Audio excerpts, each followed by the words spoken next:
Hello student, स्वागत है आपका मेरे इस यूट्यूब चैनल लस्टियार एकेडमी पर, जहां पर हम बीएससी के सभी सेमेस्टरों के लिए जूलॉजी और बॉटनी पढ़ते हैं। आज मैं आप लोगों को बीएससी सेकंड सेमेस्टर की 5th unit digestion and respiration में से रिस्पायरेशन वाला टॉपिक कराऊंगा। Physiology of respiration, physiology of respiration.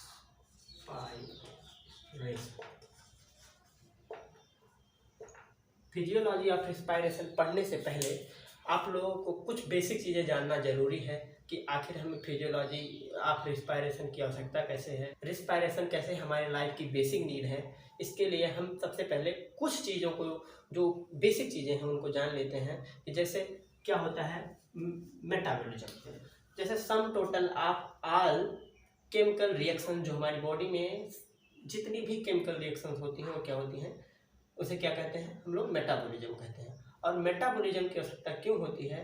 क्योंकि मेटाबॉलिज्म से पता चलता है कि कोई चीज़ लिविंग है या नॉन लिविंग है। सेल्स जो मेटाबॉलिज्म करती हैं वो लिविंग होती हैं, जो सेल्स मेटाबॉलिज्म नहीं दिखाती, शो करती, उन्हें नॉन लिविंग थिंग्स कहा जाता है। और मेटाबॉलिज्म का एक पर्पज और है, एक ही पर्पज है जिसका क्या काम है, एटीपी सिंथेसिस। एटीपी सिंथेसिस के दो काम, एटीपी से हमारे शरीर में दो काम होते हैं। एक तो हमारा एक डूइंग मैकेनिकल वर्क, हम मैकेनिकल वर्क करते हैं एटीपी की हेल्प से, और हमारी बॉडी को वार्म रखने के लिए एटीपी की ज़रूरत होती है। अगर हमारा सर्वाइवल सिक्योर होना है तो हमें एटीपी की आवश्यकता होती है। इसलिए हम एटीपी से क्या क्या करते हैं, एटीपी से दो काम कर सकते हैं।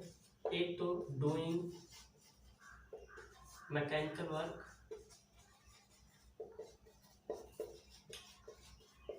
और एक कीप बॉडी वार्म।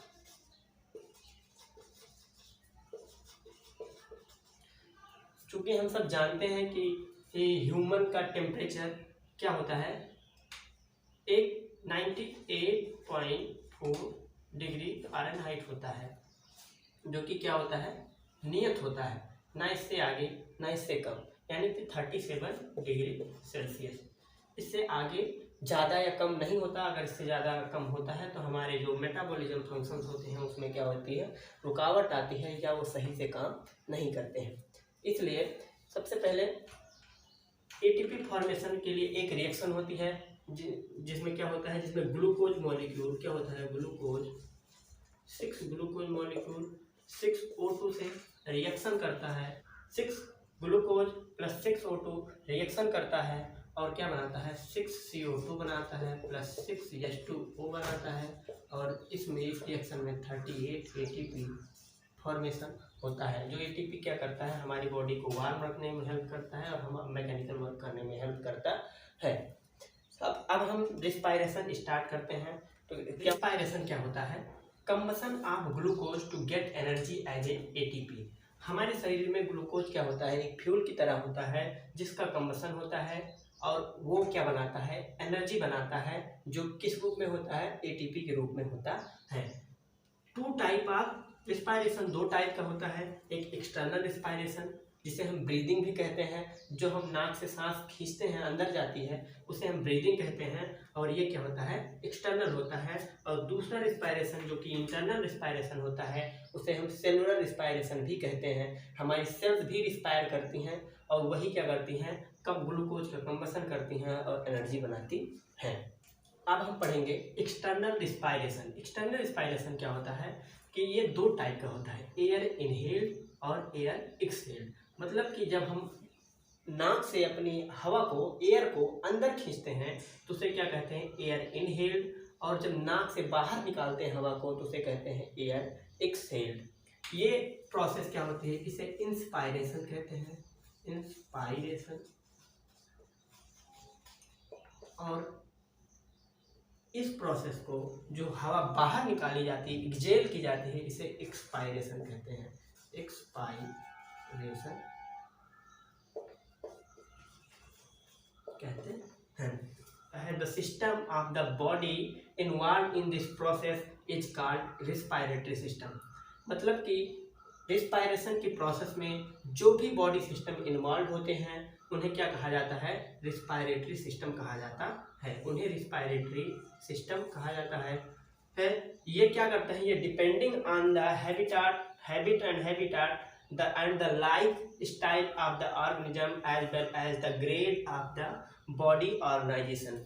मतलब ये कि यह डिपेंड करता है कि कैसा ऑर्गेनिज्म का हैबिट है, उसका हैबिटाट कैसा है, उसकी लाइफ स्टाइल कैसी है, वो पानी में रहता है कि वो एयर में रहता है कि वो आर्बोरियल है कि उसके ऑर्गेनाइजेशन, उसकी बॉडी का ऑर्गेनाइजेशन किस प्रकार का है। बहुत सारे एनिमल्स स्किन से सांस लेते हैं, बहुत सारे गिल से सांस लेते हैं और बहुत सारे फेफड़े।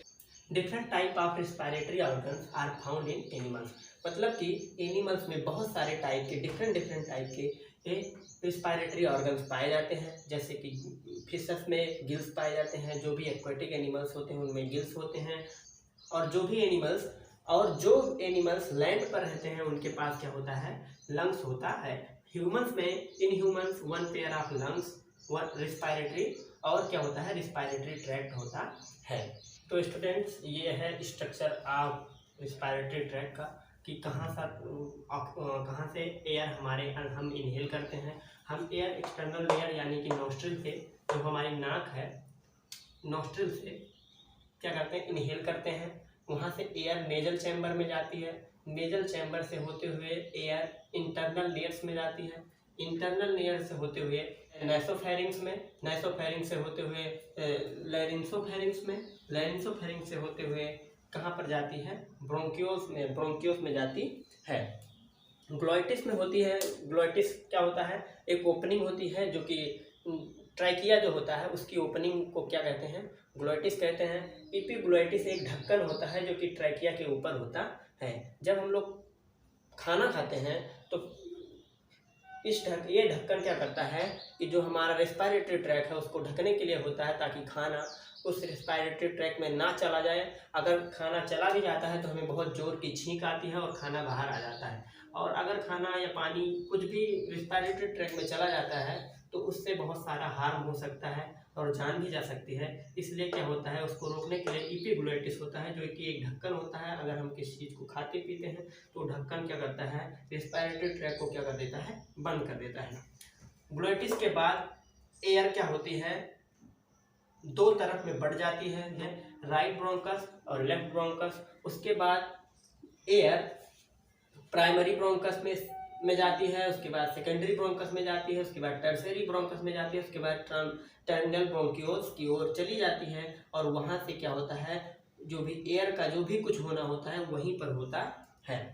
जो सी शेप्ड रिंग्स होती हैं, ये जो ब्रोंकस के ऊपर एक सी शेप्ड रिंग्स होती हैं, कई सारी सी शेप्ड रिंग्स होती हैं। ये रिंग्स किसकी बनी होती हैं, कार्टिलेजियंस की बनी होती हैं। अगर हम एयर का फ्लो चार्ट बनाएं तो एयर सबसे पहले क्या करती है, नॉस्ट्रिल में पहुंचती है, नॉस्ट्रिल से नेजल चैम्बर में जाती है, नेजल चैम्बर से इंटरनल लेयर्स में जाती है, इंटरनल लेयर से होते हुए नासोफेरिंग्स में पहुंचती है, नासोफेरिंग्स से होते हुए लैरिंसोफेरिंग्स में, लैरिंसोफेरिंग्स के बाद जो ओपनिंग होती है ट्रैकिया की, उसे क्या कहते हैं, ग्लोटिस में पहुंचती है, ग्लोटिस के बाद ट्रैकिया में पहुंचती है, ट्रैकिया से दो तरफ बढ़ जाती है, प्राइमरी ब्रोंकस में जाती है, उसके बाद सेकेंडरी ब्रोंकस में जाती है, फिर टर्सरी ब्रोंकस में, उसके बाद टर्मिनल ब्रोंकियोल तक पहुंच जाती है। Nostril to terminal bronchiole, nostril से टर्मिनल ब्रोंकियोल तक को जोन कहा जाता है।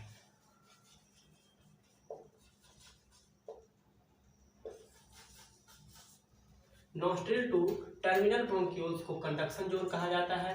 थ्रो दिस रीजन, इस रीजन से, through this reason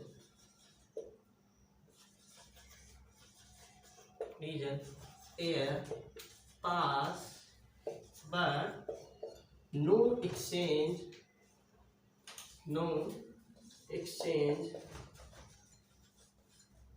exchange of the respiratory gases with the blood।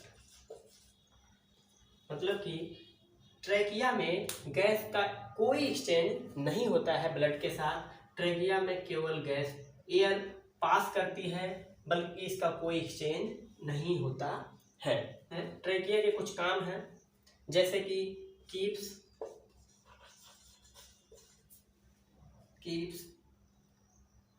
Air warm. Trachea क्या करता है, और ये भी जो भी कंडक्शन जोन होता है ये क्या करता है, एयर को वार्म करता है। Keeps air germ free, air को जर्म फ्री भी करता है, मतलब जो भी पैथोजन होते हैं उन्हें मारने का प्रयास करता है। और कीप्स एयर